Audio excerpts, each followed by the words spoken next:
Hello and welcome back to another video. This problem, we're looking at this graph, which is showing the total number of music album sales in millions each year from 1997 to 2009, where we have sales on the y-axis and years since 1997 represented in the x-axis. So, based on the graph, which of the following best describes the general trend from 1997 through 2009? So, before we look at any of these answers, we have to say, okay, the sales are representing the y-axis. So if the y value goes up, sales are going up. If the y value goes down, sales are going down. So if we notice, from here to here to here, during this period of time, it is increasing.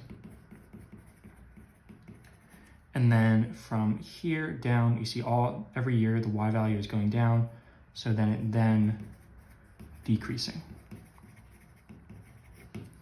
And we just have this general trend, right? We can see it's increasing, then it's decreasing.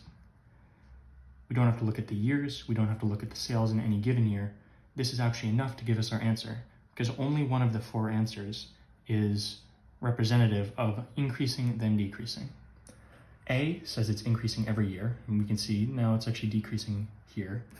Once we get to this peak, it goes down after that.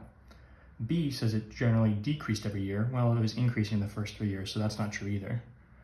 And then D says sales generally remain steady. No, it's increasing and then decreasing. It was never really steady. So sales generally increased until 2000 and then generally decreased. So not even worrying about where they started increasing and decreasing, whatever. This is the only one that says increased, then decreased. So C is going to be your answer. And then if you want to look at the specifics to make sure it lines up, 2000 is 3 years since 1997, which lines up with this point here, which is where it's increasing and then decreasing afterwards. Still didn't need to know that because we have C as our final answer. As always, thank you for liking and subscribing. I'll see you in the next video.